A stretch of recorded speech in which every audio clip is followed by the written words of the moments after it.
Representative Gunby, thank you so much for being here with us today. Thanks for having me. Appreciate it. For people who are looking to vote, want to get to know you a little bit, tell us about yourself and why you're seeking this particular seat. My name is Trish Gunby. I'm a state rep in the 99th District out in West St. Louis County. Have served for 3 years, and now I'm the Democratic nominee in the 2nd Congressional District going up against Dan Wagner. And many of the same reasons I ran back in 2019 are the same that I'm running here. 3 years ago, talking to voters, they wanted to feel represented, and going forward now into 2022, I want to restore representation to the district. And so we're out talking to voters from Warrenton, Union, Maplewood, St. Charles. And what we're hearing is we feel like we're not represented, and that's one of the big reasons I'm running. What do you think is one of the single most important issues facing the 2nd Congressional District? I think not only the district, but certainly our state and as a nation, is the overturning of Roe v. Wade. I think that ruling has put reproductive choice at the very top of the ballot. I know that's one of the things I'm talking about when I talk to voters, one of the first things I talk about. And the fact that here in Missouri, we have an abortion law, one of the most excessive in the country. A 10-year-old child could be raped and be forced to carry a baby until, without any exception for rape or incest. And so that risk of pregnancy and the fact that we have that draconian bill in place is very concerning to me. And the fact that Ann Wagner, after she celebrated that ruling, then voted against access to birth control, those are the things I'm talking about when I talk to voters. Even as far out as Warrenton, I had a voter out there say to me, are you a pro-choice candidate? That's all who I'm voting for. And so I think people need to realize that across this district, that is going to be the key issue. If elected, would you codify Roe v. Wade if given the opportunity? I would, yes I would, absolutely. And I believe I'm running for Congress, I'm an elected official. That is not my job in terms of health care.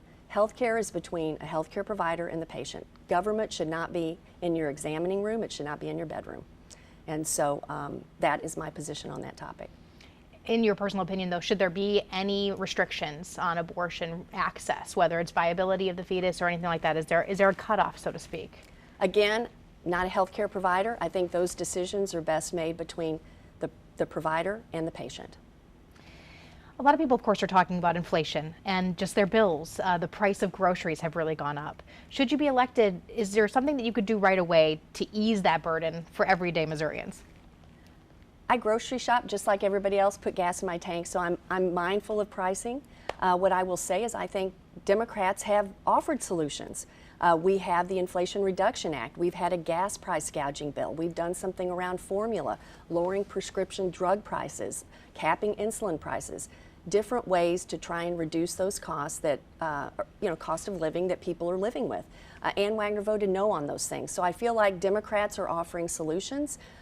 Republicans are offering talking points, and certainly Ann Wagner has not voted in favor of those things that would help lower prices on some things. Would there be a next step in your mind, something that you're looking at to help, again, lower some of those prices? I think we just need to expand the Build Back Better agenda and look at prices in other things, whatever those things might be. But for now, I think it's a step in the right direction, and certainly if elected, I would be happy to be at the table to have those conversations. Another big issue, of course, is crime. Whether it's stolen cars to scams, there's at least a perception that in the 2nd Congressional District, crime seems to be going up. What would you do to address that? I think crime is, it has to do with poverty and lack of social services. And so I think those are things that we need to provide for, and certainly our funding at the state level has not done so properly. There's a component of education. Your zip code should not determine funding for that. So I think when you look at poverty, you look at education, you look at social services, if you're able to combine those in a way that is effective, that will help reduce crime. That being said, the status quo isn't working, and certainly law enforcement is not getting the numbers it needs to hire police, and residents may not be happy with the police that are serving them.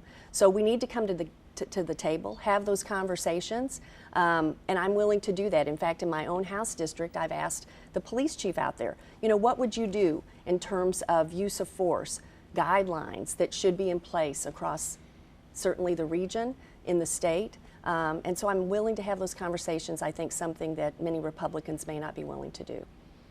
The Congresswoman in the 1st District, Cori Bush, has talked about defunding the police. Certainly that can be sort of a divisive way of phrasing things, but what's your stance on this idea of defunding the police? Representative Bush ran on a certain platform and was elected based on that platform. I am not Cori Bush. I would represent those out in my district, and as I said, I believe I would be willing to sit down with law enforcement to have those discussions, because I think clearly what is working now is not working at an optimum level. And so I'm willing to have those discussions. I think we need to reimagine policing, but it boils down to poverty, education, and social services, and that's what we need to address. And some people might argue it also has to do with guns. Would you look to make any restrictions on access to weapons in our country? I'm a supporter of the Second Amendment, but certainly as Missouri has had more lax gun laws, crime has gone up. And so again, I'm a gun sense candidate, and I believe we need to look at ways to reduce gun violence. As a state rep, I filed legislation that had to do with gun storage, a way that would reduce killings perhaps of young, children, that sort of thing. I'm perfectly willing to have those conversations and talk about ways to reduce gun violence. A lot of what I hear from coworkers or people that I know is about childcare and the cost and availability of childcare. You have talked about having universal childcare and funding it. How would you go about doing that and doing it in a way that wouldn't put additional burden on families, like raising taxes? I think one of the reasons we're seeing a worker shortage in some areas is because people can't afford childcare. And that's why I think the government needs to come in and provide opportunities to help fund some of that. The way we might go about it, corporations may need to pay a fair share of taxes. I mean, Amazon is in a situation where I think I pay more in taxes than Amazon may pay. And so when you look at corporations paying a fair share, you look at perhaps the ultra-rich paying a fair share. I think there are a number of ways that you can reimagine that, but certainly child care for many working class citizens is an issue, and that's part of President Biden's Build Back Better agenda. It did not make it through the finish line, but I would like to see it revisited. And when you say universal, from infancy on up, or would you like to start with pre-K? Well, pre-K would be great. I mean, we obviously know how important that is. I think we've learned over the years the importance of toddlers getting that care, but certainly whatever would help people go back to work, I think we should be involved in looking at opportunities to do that. More discussion about a new COVID variant potentially coming this winter. Would you be in support of additional, whether it's lockdowns or mask mandates? I would leave that up to public health officials. My husband's a physician, my daughter's a nurse. She worked in COVID units with patients who were dying, and so I think that is something I would leave up to public health officials and medical authorities, hospitals, that sort of thing to decide. I always believe in looking to if that is their level of expertise, I believe I defer to them for that. And so public health officials is who I would defer to. When it comes to expertise, I guess, leadership in Congress, some younger, more progressive Democrats would like to see changes in leadership, whether it's Pelosi or Schumer. Where would you stand on that? Where would you go on leadership? My focus right now is getting elected. I'm mindful of those discussions, but I feel as if I'm not represented right now. And so my focus is on unseating Ann Wagner, who has not been out in the community, had 0 town halls in the last 10 years she's been in office. And so once I get elected, then I will worry about who would be at the top of our caucus. But for now, I'm focused on getting elected. Obviously, she is the incumbent, has been reelected. How do you address that with voters when you're out talking to them? Does anybody ever say to you, we don't want Democrats in office, we'd like to continue with this Republican? We hear a lot of different things. We've been door knocking since August, literally tens of thousands of households. I do not believe that she or her team is out doing that same work. We jokingly say more tires, more tennis shoes, because we're out in Franklin and Warren County now. But what I would say around that is, it's not so much the party, it's more about issues. And so we hear about abortion, we hear about voting rights. Those are the kinds of things that Democrats will deliver on. And so that's what we're hearing about. But I'm hearing from independents even, in Union, a woman I spoke to, who said, if you drove 45 minutes out here to talk to me, I'm going to vote for you. And so that's what we're hearing from people. And that is why being out in the district, talking to voters in a parade. I was in a parade in Eureka just a couple of weeks ago, and the guy said, "Why should I vote for you?"